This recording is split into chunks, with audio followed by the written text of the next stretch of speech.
Halo semua teman-teman, selamat datang di video terbaru saya. Terima kasih buat teman-teman yang sudah mengklik video ini. Mohon di subscribe, mohon di like, agar saya semakin semangat mengembangkan channel ini. Saya doakan teman-teman semua selalu dalam keadaan sehat walafiat dan dilancarkan rezeki serta dipermudah segala usahanya. Ya, pada video kali ini saya ingin mengajak teman-teman menyaksikan testimoni atau pengakuan dari mantan Panglima TNI Bapak Jenderal Andika Perkasa tentang bagaimana Pak Jokowi memimpin Indonesia. Kita tahu di luar sana banyak sekali hinaan, cacian, ya bahkan yang terbaru Rocky Gerung mengatakan kata-kata kasar kepada Bapak Jokowi. Nah, tapi bagaimana sih pengakuan orang dekat Pak Jokowi sendiri gitu ya, orang dekat yang selama ini bekerja dengan Pak Jokowi tentang leadership, tentang cara Pak Jokowi memimpin bangsa Indonesia. Nah, kita perlu dengarkan nih dari orang dekat yang selama ini bekerja dengan Pak Jokowi agar tidak mudah termakan hoaks di luar sana yang selalu menjelek-jelekan Pak Jokowi. Yuk kita tonton videonya bareng-bareng. Satu kata untuk Joko Widodo, Smart. kenapa? Karena Smart. banyak buah pikirannya yang nggak bisa diprediksi dan ternyata efektif. Dan efektif ini kan kata saya. Ya, karena dekat sekali dulu ya. Kebetulan karena saya bisa banget. Tapi juga ukuran dari World Bank, jadi Governance Index itu ada yang namanya Government Effectiveness.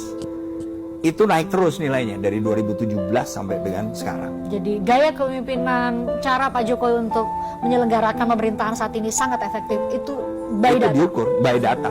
Tapi secara personal, karena jenderal ini kan spesial, jadi dan pas pampres tahu bagaimana dan pribadi mungkin bagi kami yang hanya bisa berjarak sangat jauh dengan Pak Jokowi, tapi jenderal pernah berada sangat dekat menjadi panglima, artinya itu adalah orang yang dipilih dan tentunya sudah dinilai baik oleh seorang presiden ketika memilih panglima. Itu apa dari seorang Presiden Jokowi? Ya karena beliau smart tapi juga detail. Oh ya, Detail sekali mbak. Detail sekali sehingga kita sebagai anak buahnya pun juga terpaksa harus mengantisipasi. Kenapa? Detailnya tadi. Kita di level misalnya menteri, kemudian panglima TNI kan ada peluang di mana kita tidak terlalu detail. Laporan dari bawah itu yang mungkin kita laporkan ke atas. Tapi karena Pak Joko Widodo ini personality-nya juga sangat detail, jadi sering-sering menanyakan. Tapi itu kan mungkin karena jam terbang ya, pengalaman beliau dalam mewujudkan sesuatu itu ya mungkin harus meriksa hal teknis yang saya sebut detail. Terpikir oleh orang lain, terpikir. Nah, sehingga beberapa kali di awal waktu saya bekerja untuk beliau dan Pak Pampres itu kan terkaget-kaget. Waduh, ini pertanyaan yang saya boro-boro belum melakukan, kepikir aja enggak gitu loh. Kan malu juga gitu mbak. Ya saya juga ngomong lapor apa adanya. Waduh Pak, mohon maaf itu belum terpikir tapi sekarang akan saya lakukan.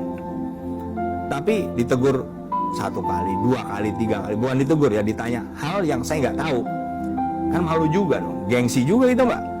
Wah kita bintang 2 kok masih aja kok kelihatannya nggak tahu apa-apa nih. Jadi itu yang kemudian membuat saya jauh lebih teliti dalam menyiapkan setiap kegiatan. Jadi jangan sampai nanti beliau tanya lagi, saya nggak tahu lagi. Nanti lama-lama kan dicap sama beliau. Ini orang ini nggak tahu apa-apa nih, gitu mbak. Jadi banyak belajar hal baru juga ya ketika Banyak. jadi pembantu presiden, baik sebagai dan pas pampres maupun sebagai panglima TNI. Ya, ternyata Pak Jokowi yang selama ini dicap langap-longo ternyata bekerja dengan sangat detail sampai Pak Andika Perkasa sendiri mengakui bahwa banyak hal yang tidak terpikirkan oleh mereka tapi ditanyakan oleh Presiden Jokowi sehingga membuka blind spot lah istilahnya ya. Akhirnya mereka terbuka nih pikirannya, bawahan-bawahannya Pak Jokowi ini untuk mengejar informasi yang ditanyakan Presiden. Artinya benar-benar Pak Jokowi ini seorang pemimpin karena level perspektifnya dia punya helikopter view untuk melihat jajaran yang ada di bawahnya. Memang pemimpin itu seperti itu. Dia harus punya yang namanya helikopter view, memandang dari atas. Dia melihat jajaran di bawahnya atau kinerja orang-orang di bawahnya. Jadi secara leadership Pak Jokowi sangat luar biasa karena levelnya memang level pemimpin tertinggi. Jadi tidak benar bahwa dia itu pelangap-pelongo seperti yang dikatakan oleh pembencinya selama ini. Kita lanjut video selanjutnya. Kesan saya waktu kerja untuk beliau Ya, di Pas Pampres, detail banget Mas. detail. Detail banget. Ya sama kayak Pak Andika dong kalau gitu. Saya merasa sudah detail. saya merasa ya, begitu kerja untuk beliau, banyak pertanyaan beliau, itu yang terus saya, waduh, jangankan kalau saya sudah menduga pertanyaan itu masih mending. Menduga tapi belum dapat jawaban. Ini terpikir pun enggak. Tahu beliau tanya, sangat teknis. Jadi itu yang, waduh, ya saya jawab apa adanya juga. Waduh, mohon maaf Pak, belum saya pikirkan, tapi sekarang akan saya cari jawabannya. Jadi saya juga jujur aja lah, nggak yang Iya. kemudian, oh siapa sudah saya lakukan, padahal belum, nggak mau saya. Iya. Nggak apa-apa beliau berpikir saya, Andika nih bego, nggak apa-apa. Saya lebih baik begitu, karena iya Pak, saya belum terpikir, mohon maaf Pak, saya mohon waktu. Nah, ini menyambung yang tadi lagi, bagaimana Pak Jokowi itu bekerja dengan sangat detail dan sangat teknis. Nah, ini yang paling penting.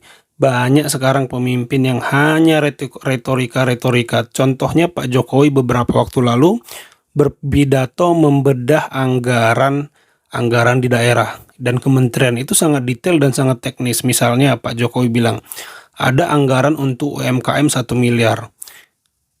Untuk studi, untuk rapat itu habis 700 juta. Kurang lebih gitu omongan Pak Jokowi. Saya tidak bicara tepat seperti Pak Jokowi, tapi kurang lebih gitu.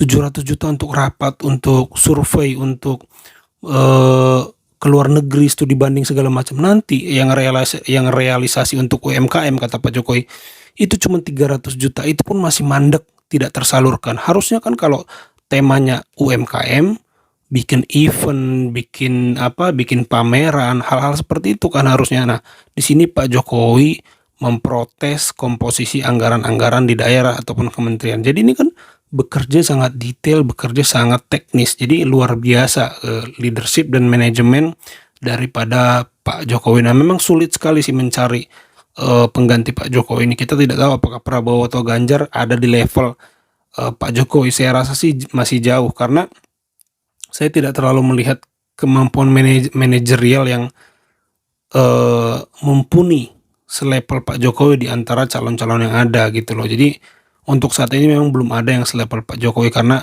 leadership, karena kemampuan manajerial yang sangat-sangat detail dan sangat teknis tadi. Itu memang yang dibutuhkan Indonesia itu. Jadi bukan retorika dan yang mengawang-awang, harus hal-hal yang teknis gitu loh.